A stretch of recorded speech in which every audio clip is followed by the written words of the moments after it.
Tarde. Hoje nós temos a grande honra de conversar com o Gilberto Lucena. O Gilberto é diretor do Grupo Forte, é empresário natural de Pernambuco, mas já atuando aqui na Amazônia há algum tempo. Nós temos a grande satisfação também de contar com a participação tanto do Gilberto quanto das empresas dele na Associação Panamazônia. E eu gostaria de esclarecer que essa entrevista ela é parte integrante de um projeto de um livro, o livro Prosperidade na Amazônia, Histórias de Sucesso Empresarial, cujo foco é justamente tratar de como é empreender na região amazônica, das dificuldades e das oportunidades, e também da importância de uma agenda liberalizante do desenvolvimento econômico. Então agora eu passo a palavra para o Gilberto, renovando meus agradecimentos a ele, para que ele mesmo nos diga quem é Gilberto Lucena. Por favor, Gilberto. Boa tarde, me chamo Gilberto Lucena, sou natural de São José do Belmonte, interior de Pernambuco, no sertão. Vim para Manaus há aproximadamente 26 anos atrás, através de uma tia minha. Recebi o convite para vir a Manaus e, aproveitando também a oportunidade, Belisário, parabenizar você à frente da Panamazônia, uma instituição e uma associação a qual você rege com muito carinho. Só quero parabenizar e agradecer também essa oportunidade. Muito obrigado. Se a Panamazônia tiver algum sucesso, o mérito é do conjunto dos associados, inclusive seu. Muito obrigado. Obrigado. Mas sim, fale um pouco mais de você. Como é que se deu essa sua vinda para cá? Como foi esse convite o que você veio fazer em Manaus? Conte um pouco da sua história para a gente. Bem interessante, Belisário. Eu morava no interior de Pernambuco, mas meus pais sempre eles tiveram e vendo que o único futuro para os filhos era a educação. Então, com 15 anos, eu fui estudar numa escola agrotécnica lá em Pernambuco, em Belo Jardim, no interior de Pernambuco. E após o término do ensino técnico, agrotécnico, voltei para a minha cidade e comecei a estudar para fazer faculdade lá em Recife. Passei em agronomia. Antes de exercer a faculdade, de ir para a faculdade, minha tia fez um convite para vir para Manaus. E todo mundo achou bem estranho. Ir para Manaus, como é isso, Manaus? Eu também não tinha nenhuma noção, mas tinha curiosidade de conhecer. E vim para Manaus. Chegando aqui em Manaus, depois de 2, 3 meses, comecei a trabalhar na Sanitec, do Euclides, que virou amigo e também é nosso cliente também. Quero estender meus agradecimentos ao Euclides, toda a família Sanitec. Foi a minha primeira oportunidade em Manaus. Após a Sanitec, apareceu Nessa época você trabalhava na sua área de formação agora? Não cheguei a trabalhar aqui porque as oportunidades até procurei, mas não cheguei a trabalhar na área de agronomia, por motivo que Manaus ela não tinha muita oportunidade na parte da agricultura, né? Exatamente. O agro. E a Sanitec era a empresa que atuava em que área? A Sanitec começou a parte de inseticida e fungicida. Então, como na parte agropecuária mexemos também com fungicida e inseticidas, então precisava de pessoas para trabalhar nesse segmento que já tivesse alguma afinidade com esses produtos. Então apareceu essa primeira oportunidade, agarramos, né? Depois de aproximadamente um ano, eu já tinha algumas pessoas conhecidas veio a oportunidade de trabalhar como vendedor de equipamentos para postos de combustível. Aí apareceu o veio de posto de combustível. Foi daí onde surgiu. Trabalhei durante 1 ano e meio como vendedor. Mas você trabalhava ainda para alguém, não é? Não. Já trabalhava para alguém, vendedor para uma empresa. Para uma empresa. Isso. E aí conta pra gente, quando é que realmente deu aquele clique e você disse, bem, eu vou agora empreender? Pois é. Como é que você virou empresário? Foi uma venda que eu fui fazer para uma empresa que construía, uma empresa de engenharia, que estava construindo uns postos para a Shell, aquele posto da queda, ali no Boulevard. É uma empresa que estava fazendo esse posto para a Shell, uma construtora, e eu estava tratando direto com o dono da construtora. E ele achou interessante, um menino novo, aguerrido, querendo vencer na vida, e me ofertou para ser sócio, para nós criarmos uma empresa de equipamentos. E gerou aquela curiosidade minha. Eu digo, mas por quê? Ele disse, porque eu vejo que você tem sangue nos olhos. E eu achei bem interessante isso. Eu fui pensar, eu já me destacava como vendedor nessa época, né? Era um dos melhores vendedores de equipamentos. E hoje eu sou diretor do Grupo Forte, mas eu falo, eu sou um eterno vendedor, né? E ele fez essa proposta, eu fui analisar, cheguei para o meu patrão, para o meu chefe, e falei que ia me desligar da empresa. Ele achou estranho, aí também não fez nenhuma indagação, comecei a trabalhar, criamos a Forte Equipamentos, né? Depois de 2, 3 anos, essa pessoa chegou para mim e disse, Gilberto, eu queria que você comprasse a minha parte. Aí eu falei, mas eu não tenho dinheiro para comprar a tua parte. Ele disse, não, nós vamos fazer todo o negócio, eu divido para você, sem juros, e você vai seguir carreira solo. Eu já estou muito bem, e você me ajudou muito, nós fizemos muito negócio conjunto, ele construiu o posto. Ele não é empresário hoje? É empresário. Ronan, da Arte Engenharia. Foi o primeiro parceiro empresarial. Foi uma pessoa que me ajudou muito. Eu não sei se ele ainda está atuando no segmento, mas foi uma pessoa que me ajudou muito. Eu tenho muita gratidão e ainda somos amigos. Há 1 ano atrás aproximadamente, ele veio aqui abastecer no posto, não sabia que eu estava nesse segmento de posto de combustíveis.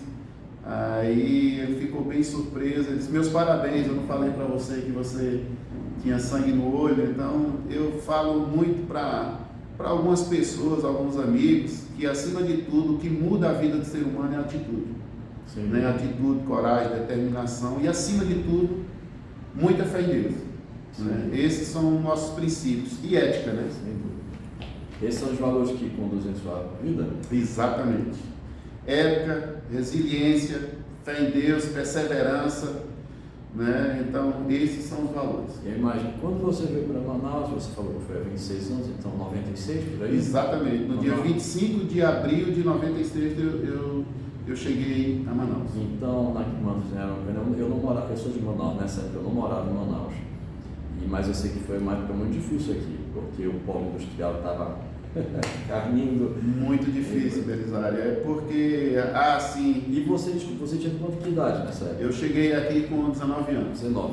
Você já estava formado ou não? Não terminei. Não terminei. Eu entrei, comecei a fazer faculdade muito novo, com 16, 17 anos. Mas chegou a concluir, não? Não, agronomia não. Tá. E você teve outra formação? Administração. Administração. Qual instituição? Na Newton Lins. Eu fui professor lá há muito tempo. Sim, e antes de falar, eu queria depois que a gente falasse um pouco mais, você começou a falar do início da empresa, eu queria que a gente falasse um pouco mais disso. Tá. Mas antes, eu queria que você contasse um pouquinho disso, da sua vida lá no início, lá em Pernambuco, como é que era a sua vida, se esses valores que você tem hoje, que você acabou de falar, ética, perseverança, etc., se você adquiriu depois ou se veio lá de formação. E tem uma história que você já me contou, que eu queria que você, se pudesse compartilhar, que é uma história que eu achei bem interessante, que é de umas sandálias que estão inclusive ali no quadro no seu escritório. Por favor, Gilberto. Quando eu iniciei a faculdade, minha família é humilde, era humilde, graças a Deus. Deus me proporcionou isso e, consequentemente, eu consegui proporcionar para a minha família. Quando eu cheguei aqui em Manaus, dormi no chão aqui em Manaus, né? Mas é no chão mesmo, não é no chão com colchão, eu dormi no chão. Um lençol. Eu falo muito da frase de Luiz Gonzaga: quando eu saí lá do meu sertão, do meu bodocó, minha mala era um saco e o cadeado era um nó, né? Então, tive o apoio aqui da minha tia.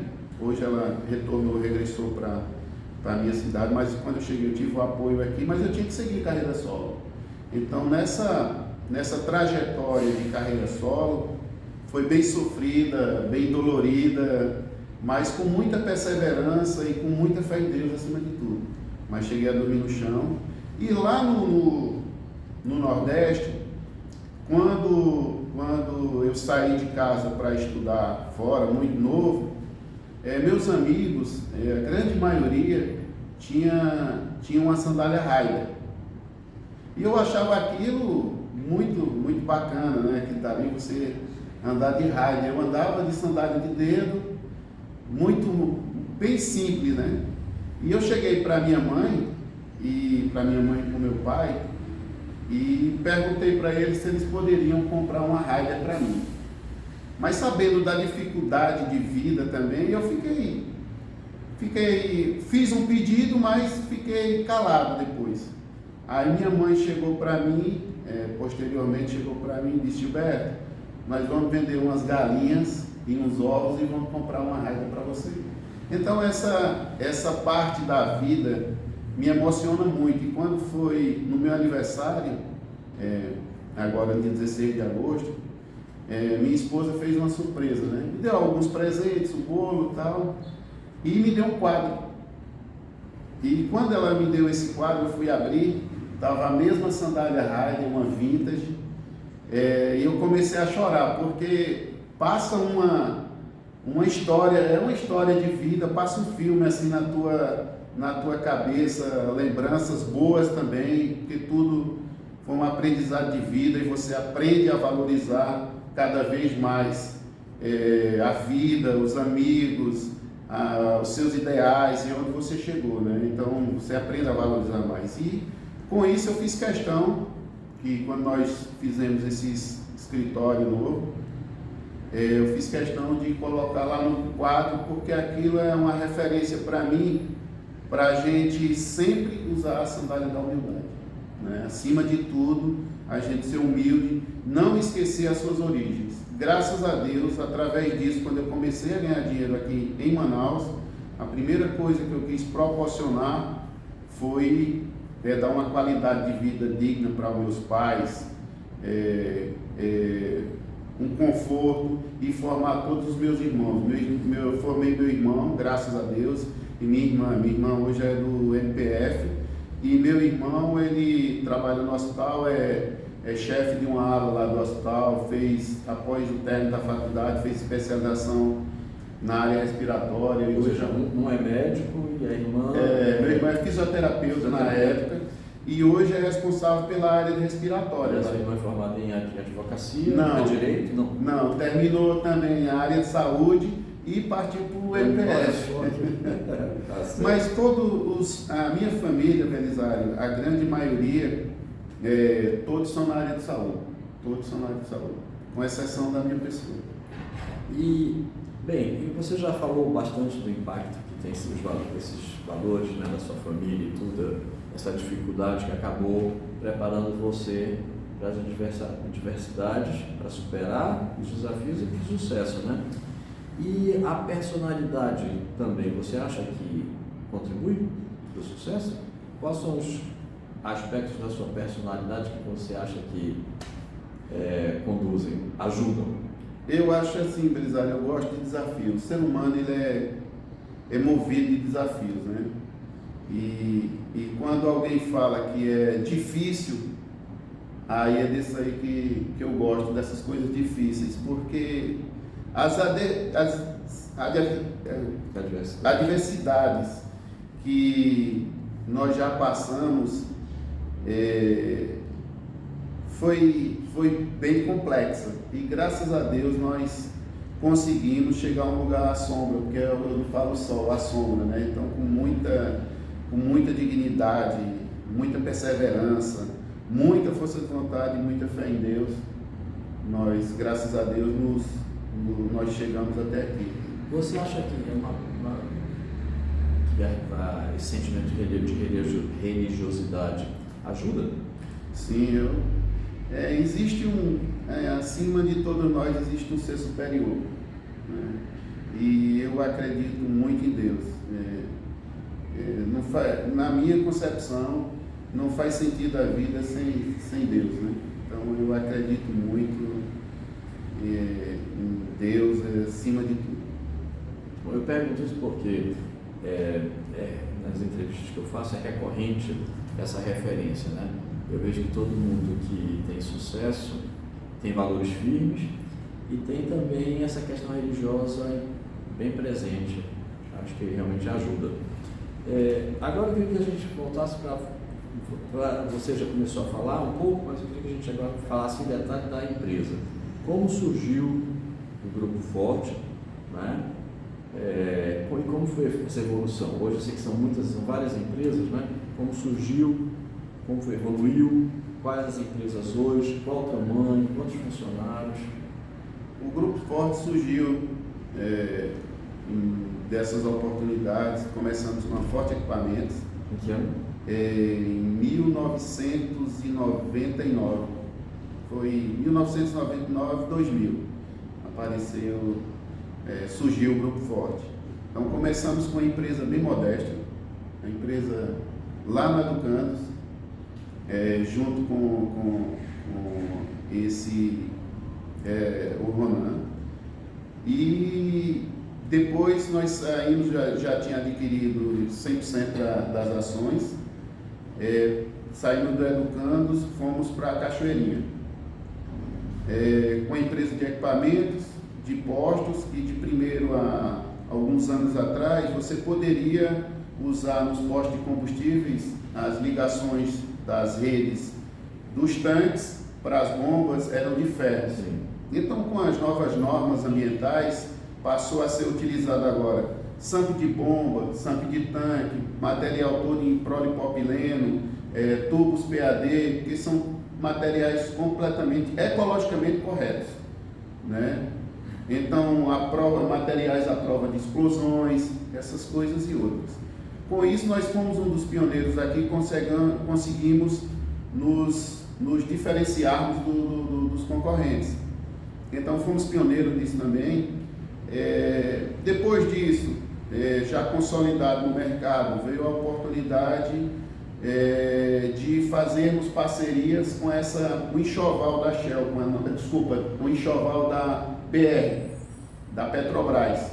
Existia uma imagem antiga da BR nos postos que se chamava imagem Natron, né? Ela toda amarela, não sei se você lembra, e começou a chegar em Manaus esse enxoval novo, essa imagem nova, as mudanças dos postos.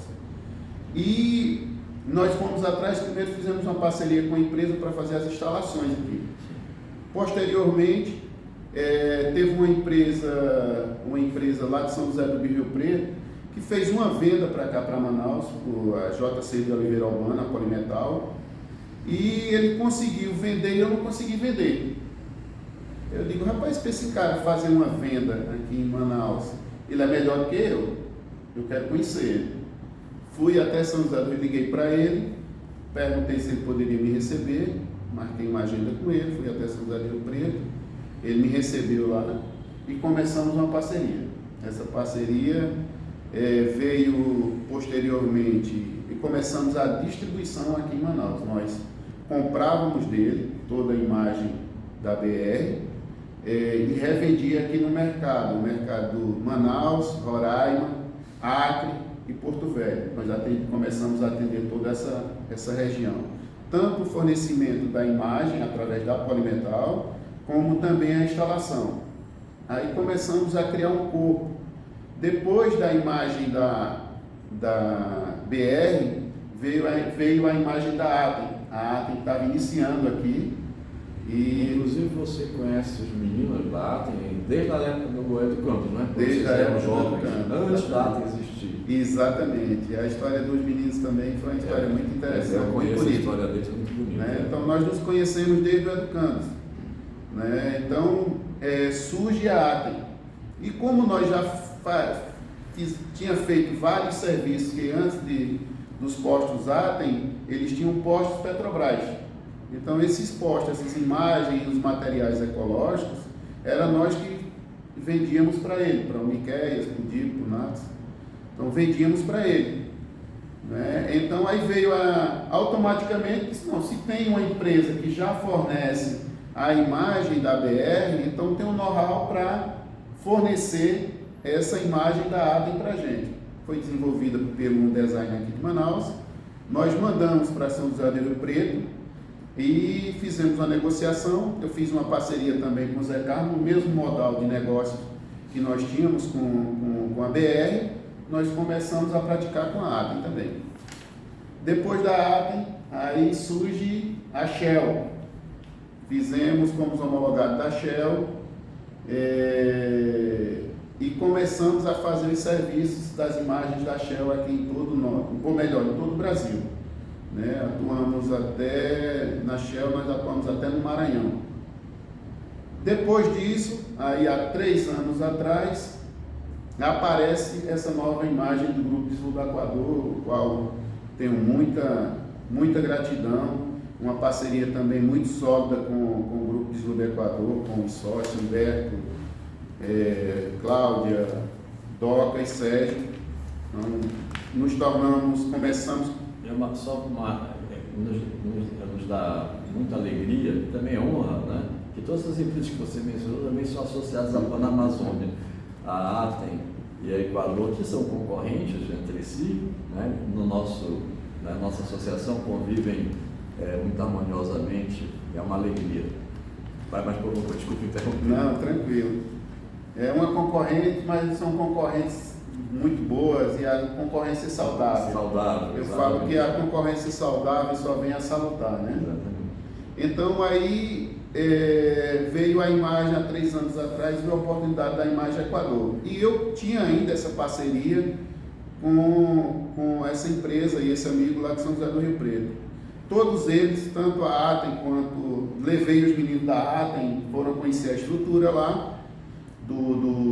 da JC de Oliveira Albano, gostamos, fizemos negócios. A mesma coisa foi com o Grupo Deslube Equador. Também levei, o Sérgio foi comigo, lá em São José do Rio Preto, só que por motivos comerciais e questão tributárias, ficava inviável trazer, e também a questão de fretes, né? Ficava inviável trazer esses materiais lá de São José do Rio Preto. E veio o desafio, disse, e aí, o que é que nós vamos fazer? Aí disse, nós temos que fazer esse material em Manaus. Nós tínhamos um know-how de instalação, tínhamos um know-how de conhecer os materiais, mas não tínhamos o know-how de fabricação. Mais um desafio, vamos fabricar em Manaus. Então cheguei com o Sérgio, com o Doca, com o Berto, com a Cláudia, e eles lançaram esse desafio para a gente. E com o André, né? André é o diretor aqui do grupo da Equador, André Borges, e lançaram esse desafio de nós fabricarmos a imagem aqui. E partimos do princípio seguinte: o que o ser humano faz, você também é capaz de fazer. Então criamos a fábrica, né? Fica aqui no distrito, próximo ali do campo de golfe, né? Criamos a fábrica há 3 anos e começamos a fabricar a imagem do Grupo Deslube Equador, e hoje estamos fornecendo para o Norte, Nordeste e Centro-Oeste. No Nordeste a Deslube, e no Norte a Equador, e no Centro-Oeste a Equador. Muito bem, parabéns. E qual é o tamanho do grupo hoje? São quantas empresas? Hoje nós temos os postos, eu esqueci, pulei algumas etapas, perdão. São quantos postos? Temos 4 postos aqui em Manaus, aí temos a Forte Equipamentos, a Indústria e em breve teremos uma novidade também com o Túlio. Sim, Túlio Israel. Túlio Israel, que também é nosso associado. Associado e gente que eu tenho. Sim, mas isso a gente deixa para falar depois. Eu sei que ainda não é a hora, ainda não está na hora pois certa, né? Quando chegar a gente faz outra entrevista. Será uma satisfação. Mas deixa eu te perguntar, se hoje, quantos colaboradores nesse? Hoje aproximadamente 250. 250 colaboradores. Quando nós estamos com uma construtora atuando também, aí nós... Mas, Berto, eu sei que além dessas, tem outras atividades que você tem envolvimento. Eu sei que você cria cavalo quarto de milha, né? Isso. Eu sei que você tem investimentos na área de mineração, incorporação. Por que você falasse também dessas outras atividades que não estão necessariamente dentro do grupo? Há um ano atrás apareceu uma oportunidade de adquirirmos uma empresa de mineração lá em São José do Belmonte. Foi uma das pioneiras na parte de mineração do estado de Pernambuco. E há um ano atrás nós adquirimos uma parte dessa mineradora. E essa mineradora começou em 1962, do avô da minha esposa, uma empresa familiar, e já teve uma grande relevância na questão de minério de ferro, do uso do ferro, lá em Pernambuco. E também ela teve um papel muito importante no desenvolvimento socioeconômico da região. Sim, da cidade. Chegou a um ponto que a Fergusa, ela representava a parte de pessoas que trabalhavam na Fergusa, era maior do que a própria prefeitura, de pessoas que trabalhavam na prefeitura. Então, ela é de grande relevância na cidade, teve uma participação muito importante, tanto no desenvolvimento social e sócio-sustentável. Sim, mas vai mais um pouco. Então, aí eu interrompi você que estava falando. Não, como é que foi a sua decisão de participar, entrar nessa área de mineração? Nós fizemos, após algum tempo de estudo, Belisário, aí convidamos umas pessoas para participar e que tenham know-how nessa área, porque eu sou leigo nesse segmento, era um pouquinho leigo nesse segmento. E começamos a criar um master plan desse negócio, pegar algumas informações que nós achávamos relevantes.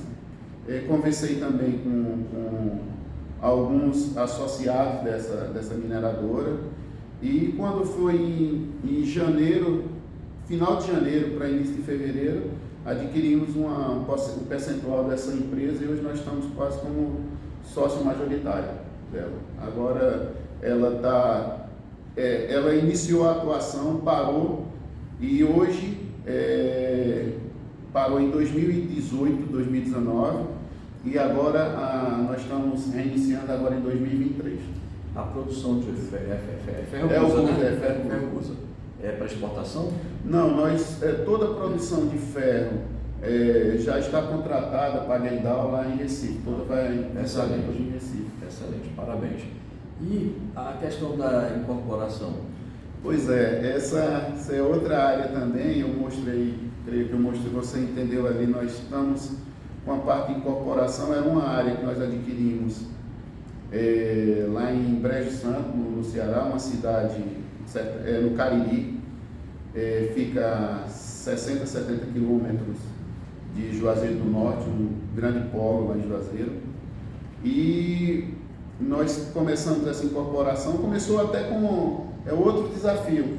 É uma área que cresce muito, tem um agronegócio muito bom, mas também um polo médico muito forte, né? Então, com isso, as áreas de Brejo Santo, o município de Brejo Santo é um município pequeno relativamente, e hoje nós temos uma área que é uma das maiores áreas ao redor da cidade de Brejo Santo. Então, começamos essa parte de incorporação imobiliária. Estamos terminando agora, eu acho que 2023, nós estamos tirando toda a parte documental. Infelizmente, o Brasil é um pouco amoroso nesse segmento. O poder público é bem amoroso nessa área, principalmente na área ambiental. Gilberto, o empreendimento já tem nome lá? Não, ainda não criamos nomes. Eu vi lá, são quantos lotes? Quase 2.000 lotes. 2.000 lotes. É. Quase. E quando deve, enfim, você deve começar realmente a vender isso? Belisário, lançamento. Nós tínhamos, como eu falei para você, a previsão de nós tirarmos toda a documentação era para final, ou meados ou final de 2023.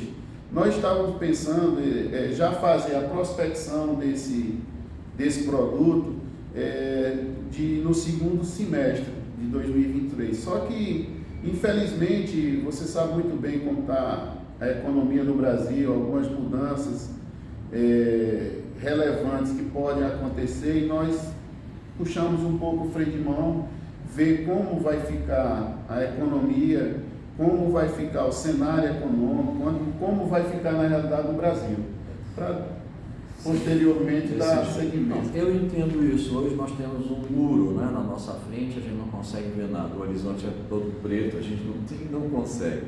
A insegurança é total, né?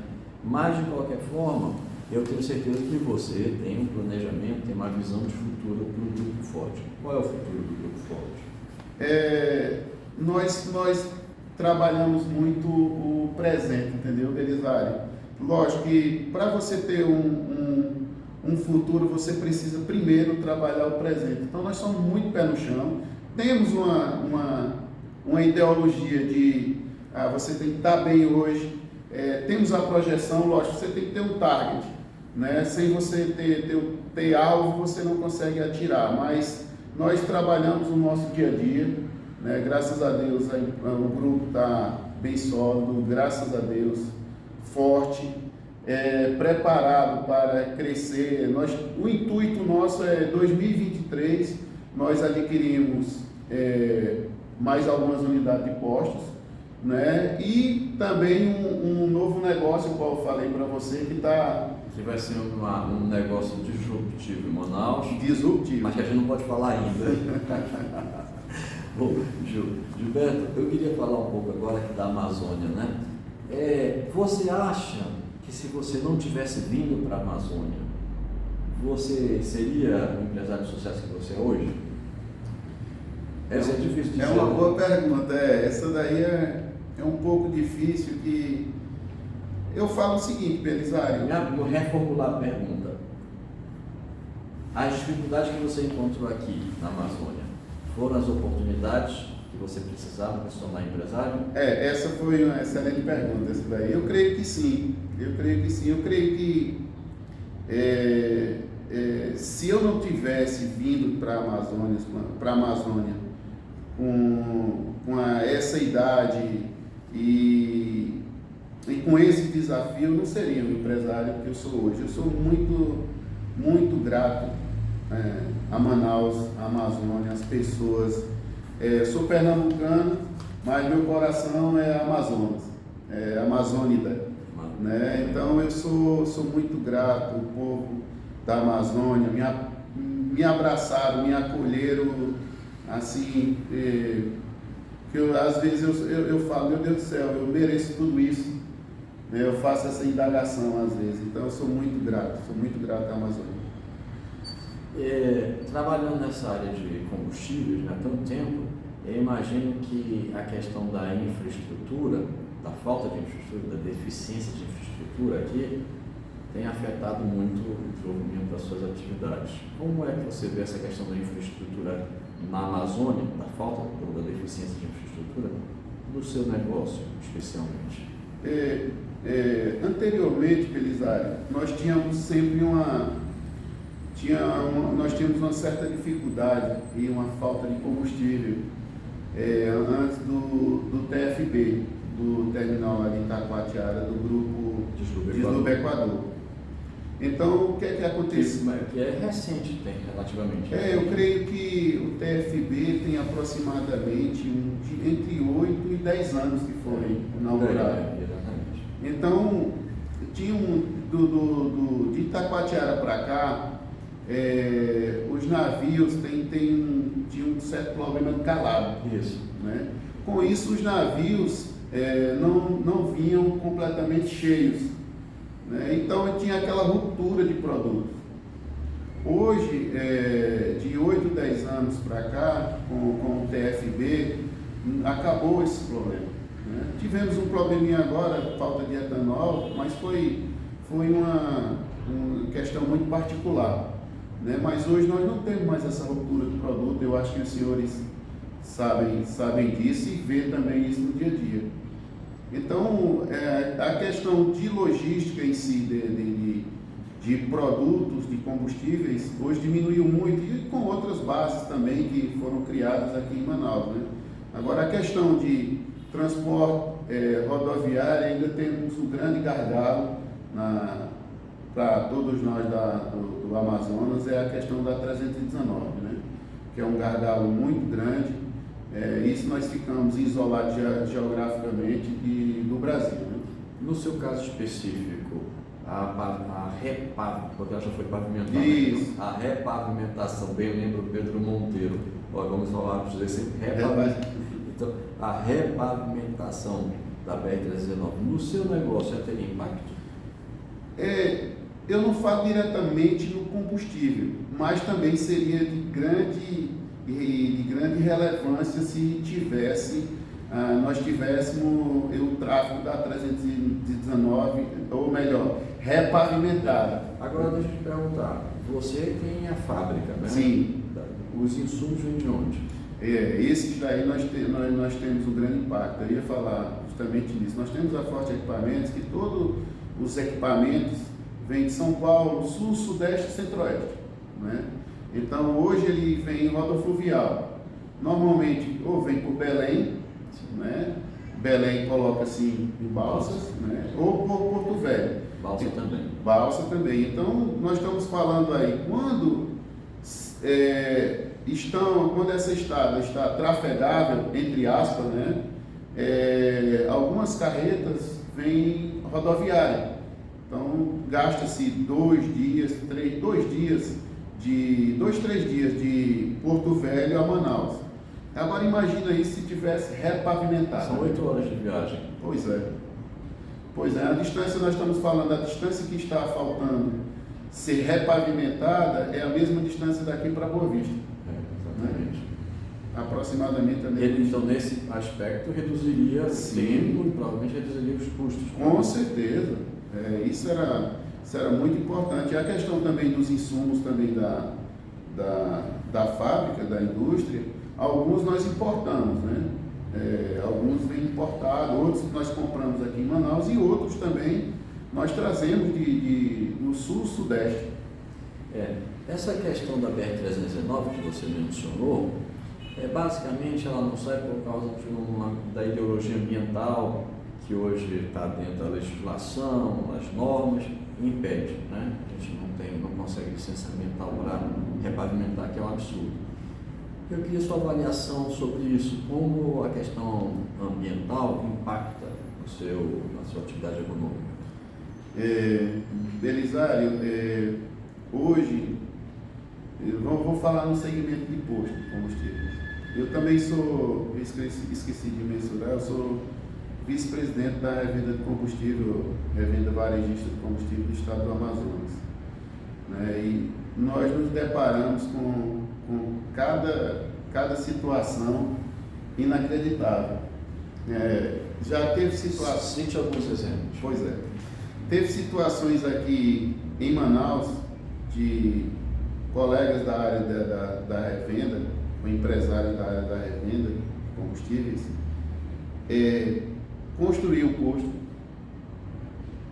e passar 2 anos sem tirar a LO.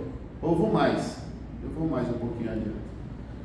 Tem colegas da área da revenda, amigos, empresários da área da revenda, que têm postos construídos com imagem e está há mais de 4 anos o posto parado. Absurdo. Né? Então, de LO especificamente, nós já tivemos alguns... licença de operação. Licença de operação. Teve posto de amigos nossos que passar 2 anos, o posto pronto para funcionamento, dependendo de um LO.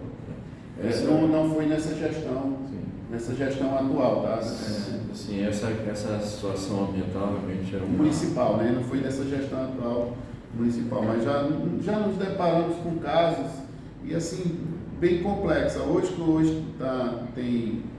mudou um pouco a gestão, estamos sendo mais ouvidos. Eu agradeço muito aos órgãos públicos, mas ainda precisamos muito desengessar isso, entendeu? Está muito engessado ainda essas situações. Você que atua, que agora começou a atuar na área de mineração, só para citar aqui o caso também de uma empresa associada da Panamazônia, que é a Potássio do Brasil, que acho que há mais de 10 anos tem um projeto, não consegue a licença. E um projeto que é tão estratégico para o Brasil, porque seria fundamental para o agro, né? Para desenvolver ainda mais o agronegócio brasileiro, porque é fertilizante, e a gente não consegue tirar do papel o projeto por causa dessas questões ambientais. Um dos principais insumos, né? O agro, você vê